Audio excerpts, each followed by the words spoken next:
Welcome to the Deep Dive. This is where we break down complex source material legal filings, investigative reports, advocacy summaries, and give you the critical knowledge you need to be informed instantly. Today we have, a pretty difficult mission. We're doing an unflinching deep dive into a set of documents that expose systemic corruption, staff misconduct, and a truly harrowing level of violence inside the Alabama Department of Corrections, or ADOC. We've gone through a stack of sources covering late 2024 through mid-2025. And the central tension in all of them, the question you can't avoid, is what happens when the very people in charge of security, what happens when they become the main source of the crime? It's a devastating picture. The sources we're looking at are a mix of things: news summaries, actual legal filings, and these incredibly detailed reports from advocacy groups like Unheard Voices of the Concrete Jungle. UVOTCJ? Right, UVOTCJ. And their mission, which you see running through all this material, is really to expose, well, everything. Extortion, corruption, brutality, drug trafficking, you name it. They're trying to hold people accountable. So these documents really give you a window into the reality on the ground. A very granular one. It's a look at the volatile reality inside these ADOC facilities, and the focus, again and again, comes back to the staff and these deep institutional failures. Okay, let's unpack that. It seemed like the best place to start is at the root of the problem, this corruption that runs from the inside out. The sources use this phrase over and over again: thugs on the force. They do. And they say the main engine for this corruption is a massive drug pipeline. A pipeline where staff members themselves are the primary smugglers. That's the key. That insight completely changes the conversation around security. It's not about stopping things from getting in from the outside. It's about policing your own people. Exactly. And the first half of 2025 just saw this alarming spike in arrests that really paints the picture. Okay, so walk us through some of those. Well, for example, in January 2025, you had Kamaya Rania Walker, a contractor at Easterling, charged with promoting contraband and controlled substance crimes.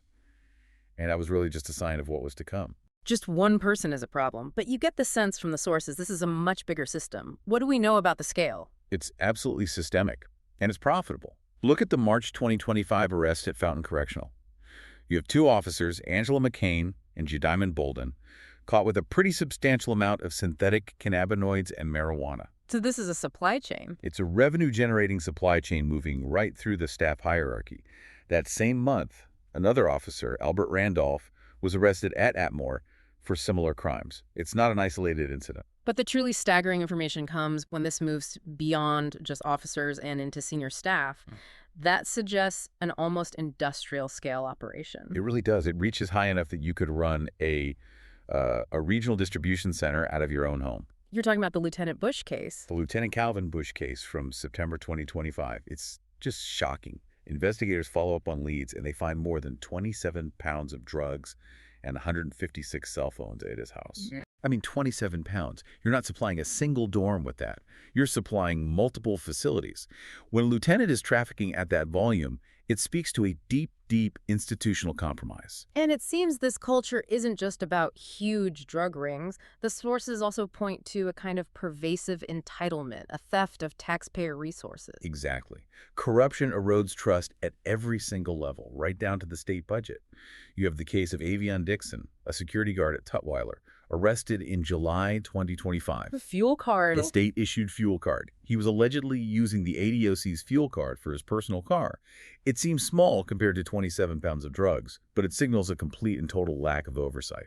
So when the staff is engaged in this kind of large-scale criminal enterprise control, it has to break down. Let's talk about the consequences of that shift, the violence. It's the inevitable tragic result. That's what the reports detail. When officers are compromised or, running their own side business, they're not focused on safety. And that leads directly to this unchecked violence that affects everyone. Both the incarcerated and the staff themselves. Right. The sources note an attack on officers in I-Dorm at Limestone back in January 2025.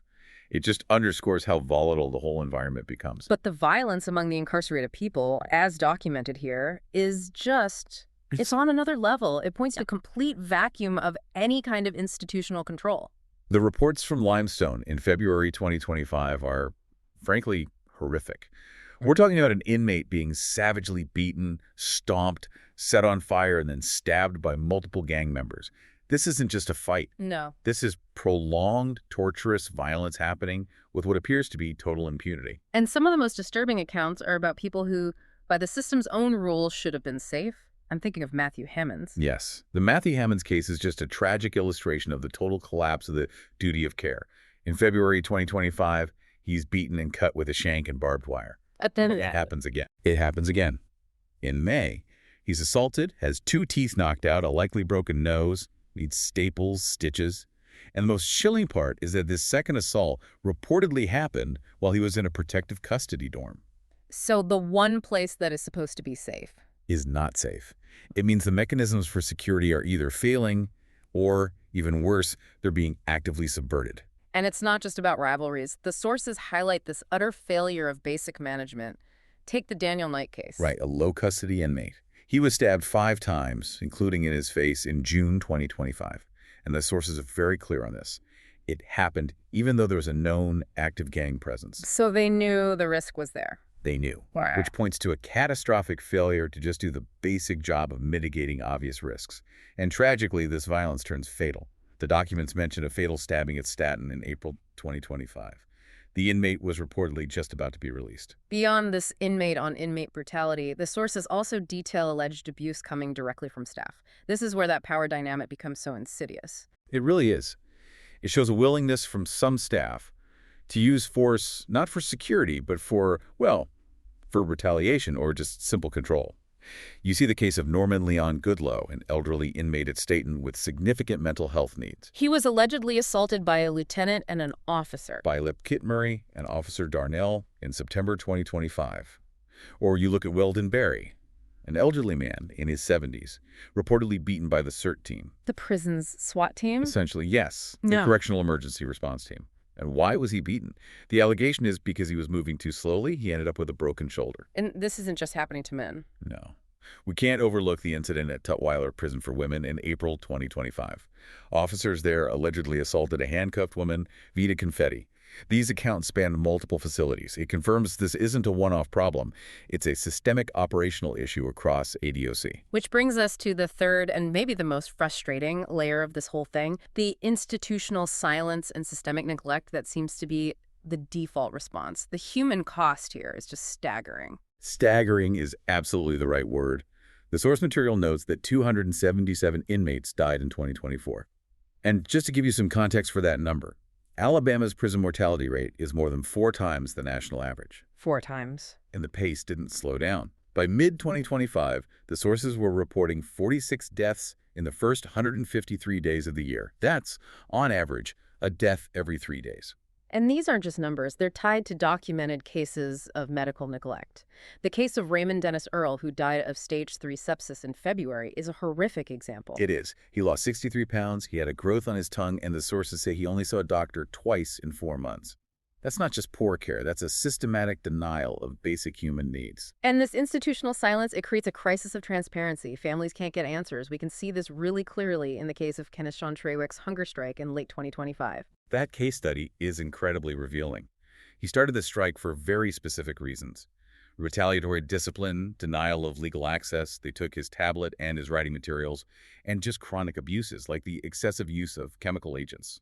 So why does his case demonstrate this crisis and transparency so well? Because of what happened when he got deep into the hunger strike around day 21. Trawick was a high-risk patient. He's 49, has hypertension, kidney issues. A hunger strike is incredibly dangerous for him. And his family couldn't get information. Exactly. ADOC staff reportedly failed to acknowledge a signed consent form, an ADOC OHS H2 form. And for our listener, what is that form? Why is it so important? The H2 form is a specific document the inmate signs that legally authorizes the staff to talk to the family about his health. By ignoring it, the sources say ADOC created a deliberate information vacuum for his family while he was in extreme medical danger. So no one knew what was happening. No confirmed medical evaluations, no labs, no psychiatric assessments. At day 21, the risk of a fatal collapse from electrolyte imbalance or renal failure is incredibly high. And then when he finally broke the strike, his family wasn't even given a refeeding protocol, which is also incredibly dangerous. It shows an active obstruction of communication. So if the institution is failing at security, failing at medical care, failing at transparency, what is the price tag for all this failure?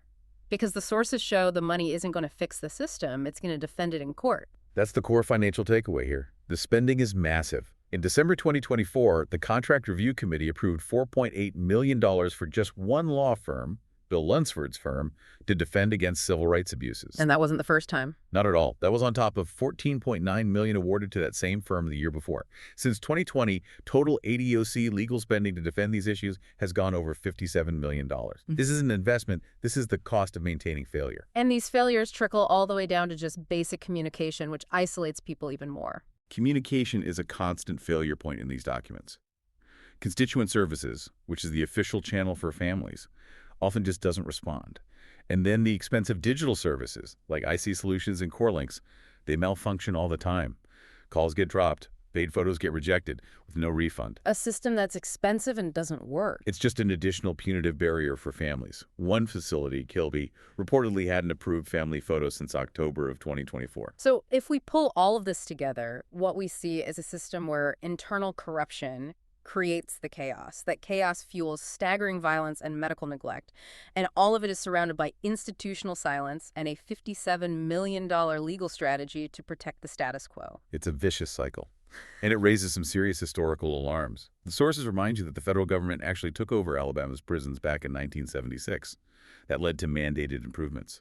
The data now strongly suggests that conditions have just deteriorated rapidly since that oversight ended. And that lack of accountability has really spurred these advocacy efforts that the sources document.